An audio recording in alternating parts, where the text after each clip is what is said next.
Now let's talk about volume and surface area. We're going to be considering three-dimensional figures. With volume, what that actually is the space inside. The units are always cubed.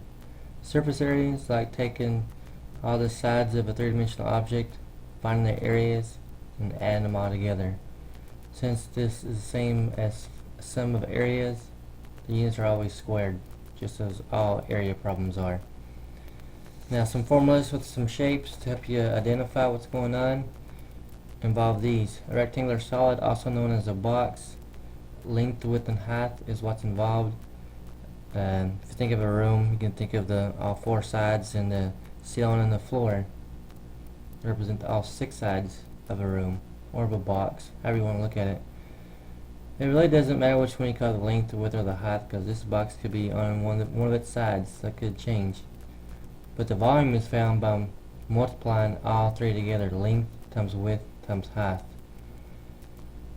The surface area, that's not a 1, it's an L. It's 2 times length times height plus 2 times width times height plus 2 times length times width. Where that comes from is, it's like finding the area of this front side, which is the length times the height, and the front and the back will be the same. So LH, two of those, that's where you get the 2LH from. The width, or on this side I should say, you use the width and the height to find the area of this side. That's HW, that side and that side is the same. That's how you get 2HW or 2WH. And then the bottom is the length times the width. The bottom and the top are the same, so there's two LWs. That's how you get that part. So it's basically finding the areas of all the sides, adding them up. Cube is essentially the same thing. Cube is a little bit easier because all the sides are the same. So side times side times side is the same as side cubed, or S cubed. That is a 3 exponent. With the surface area, by the way, V is always volume, SA is surface area. When you find the area of one side, you find the area of all six sides. So if the area of the front is side times side, or side squared, and there's 6 of those, that surface area is just 6S squared. So be aware. Now sphere, really don't have a good way to explain it to you, but the good way to recognize it is that with the sphere is nothing but a bunch of circles put together, like a basketball or a soccer ball. And the only units, or the only variables we have, are pi and r, which is radius. And so these are really easy to identify. If you're only given a diameter or a radius, no height, nothing else, you're probably going to have to use one of these formulas. Cylinder is nothing but a Pepsi can, or any kind of can. The volume is essentially taking the bottom, filling it in, which gives you a complete circle, which is pi r squared, and you keep on making circles as you go up. What happens is you end up having h of them, because that represents the height. So the volume is pi r squared h. Surface area comes from like the aluminum of a Pepsi can. Find the top and bottom, those are complete circles, that's pi r squared. There's 2 of those because we're assuming it's closed. That's where that 2 pi r squared comes from. If you cut out a slit in the middle, you're actually cutting out the outside of a circle, because the middle is going to be empty, otherwise you couldn't fill up the can. The outside of a circle is called circumference. Circumference 2 pi r, and the height represents how many of those there are, 2 pi r h. That's where that comes from. A cone, if you look at a cone, look at the formula, that is V equals 1/3 pi r squared h. All that is, a cone is nothing but a third of a cylinder. Imagine taking a can and you're shaving it until where one side is an apex. Well, what happens is a third of a cylinder is left. Third pi r squared h. A square-based pyramid is similar to a square-based box where you've shaved it a little bit, and what results is a pyramid. In other words, a third of a square-based box. The base is a square, which means the area of the square is side times side, and that's side squared. That's where that comes from. Height is always from the midpoint or the middle of the base to the apex of the pyramid, straight up and down. The height is always in the inside. So the volume of a square-based pyramid is V equals 1/3 S squared h. So now let's do some examples and see what we can figure out. First one, we're going to find the volume and surface area of a box. I'm actually not going to use formulas when I don't have to, when I don't need to. So let's find the volume first. I will use the formula for the volume. length times width times height. I'm always going to use a formula, but if I can think about it without using a formula, then that's even better. Let's just call the length 17, the width 13, and the height 6. You may not, and that's fine. Doesn't make a difference.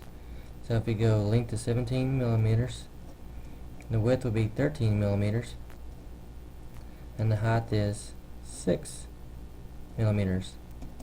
And all you're going to do from there is take out your calculator like I'm doing, and we're going to multiply 17 times 13 times 6. We're going to get 1,326.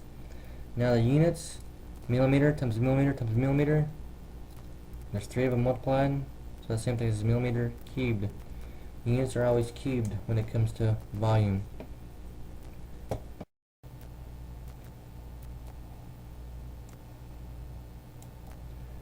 Now let's find the surface area. But this time let's just think about it. And sometimes when you think about it, you can see where the formulas come from. So I'm going to start by finding the surface area of this front side. This front side has a length of 17 and height of 6. So I'm going to take those two and multiply them together. That's going to give us the area of the front. Now the front and the back are the same, so that means there's 2 of those. Now let's find the area of the bottom. The bottom is 17 times 13. Now you're more than welcome to use the formulas. I'm just trying to show you where the formulas come from. Since the bottom and the top are the same, there's 2 of those. And now let's find the area of this side. This side is 13 times 6. And since that side and that side are the same, there's 2 of those. That's what we're going to use to find the surface area of the shape. And so, let's take out our calculators, multiply them together. The first part is 204. Now millimeters times millimeters is millimeters squared. Like I said, area is always squared. Now let's take 2 times 17 times 13. That gives us 442 square millimeters. And then 2 times 13 times 6 gives us 156 square millimeters. And once we add them all up, we're going to have our total answer for the surface area, which is 802 square millimeters. Now let's do another example. This time let's do the volume and surface area of a right circular cylinder, a can. Now this time we're told that the diameter is 8.4, but our formulas all have R in them. And so if we take half of 8.4, that's going to give us a radius, which is 4.2 meters. Now, the formula to use to find the volume of a right circular cylinder is pi r squared h. Now let's leave pi as pi for now. R we found to be 4.2 squared, and h is given to be 6.5. Leave that pi as pi. If you're doing it the graphing calculator, all you gotta do is type it in. But I'm gonna do it step by step for those people using scientific calculator.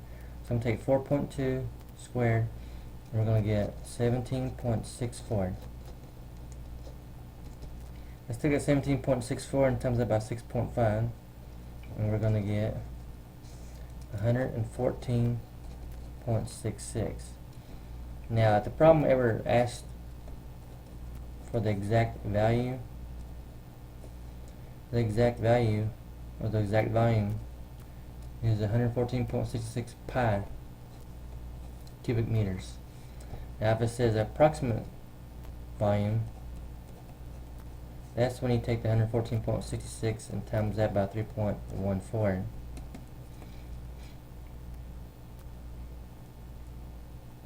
That's going to give us 360.0324 cubic meters. So this is approximate, I take that back. This is the exact volume, and this is the approximate volume. So keep in mind what the difference is between exact and approximate. Now, same question. Let's do the volume. Well, we already did the volume. Let's do the surface area. Surface area is a little different formula, a little bit longer formula, but they're all given. The formula for the surface area of a cylinder is 2 pi RH plus 2 pi r squared. Does not matter which order you write them in. I'm just going to find the approximate value for this. We're going to use 3.14. The radius we found to be 4.2 and the height to be 6.5. See what I mean when I say this is a little bit longer? Radius is still 4.2. Don't forget the exponents. Well, the exponent. I'm going to do this separately, even though with the scientific or graphing, some scientifics and graphing, all graphing calculators, you can just type it in as it is. I'm just going to type in 2 times 3.14 times 4.2 times 6.5. That gives us 171.444. Over here, I'm going to do the exponent first. In case you're wondering, 4.2 squared. That's what you want to do in scientific. Times 3.14 times 2. And you do get 110.7792. Now I'm just going to add those two together. It's going to give us our final answer for the surface area of this cylinder. And that's all we're going to be doing.